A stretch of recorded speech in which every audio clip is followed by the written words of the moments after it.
कवितेचं नाव आहे टीईटीची वेदना आणि शिक्षकांचा स्वर. आता एका शब्दाचा अर्थ आधीच सांगून देतो तुम्हाला, म्हणजे कसं होईल माहिती का, त्या शब्दाचा अर्थ नाही, कवितेचा अर्थ खाली येतात मी वरतीच सांगून देतो. बंब या शब्दाचा अर्थ,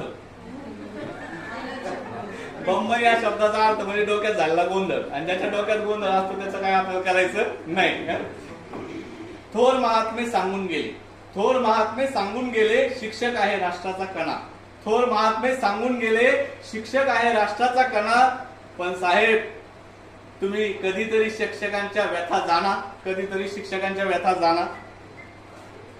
कधी फाईल कधी अर्ज, कधी फाईल कधी अर्ज, कधी अखंड रांग, कधी फाईल कधी अर्ज, कधी अखंड रांग. वर्ग सोडून का शिक्षक आज पत्करतोय हा संग्राम. वर्ग सोडून का पत्करतोय, वर्ग सोडून का शिक्षक आज पत्करतोय हा संग्राम. बंबचं काही कळेना, बंबचं काही कळेना, उठ बस काही सुटेना. बंबचं काही कळेना, उठ बस काही सुटेना.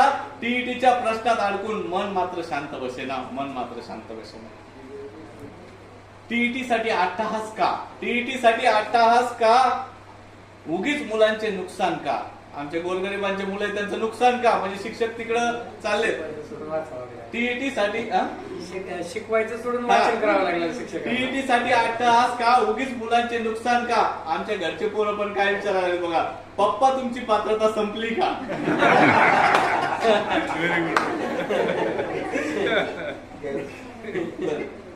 आता फळा तर वाट बघतोय, फळा तर वाट बघतोय, पण हातात आहे कागदांची माळ. फळा तर वाट बघतोय, पण हातात आहे कागदांची माळ. शिक्षणाचं स्वप्न वाहून नेत अधिकाऱ्यांची एक अमर्याद चाल.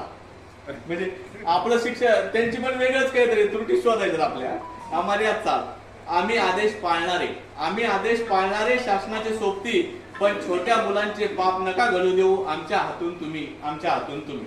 शेवटचं कडवं आहे, परत वर्गात यायचं आहे, परत वर्गात यायचं आहे, मुलांच्या हास्यात मिसळायचं आहे. टीईटीच्या चौकटीत नव्हे तर ज्ञानाच्या फळ्यावर पुन्हा आम्हाला राष्ट्र रंगवायचं आहे, पुन्हा आम्हाला राष्ट्र रंगवायचं आहे.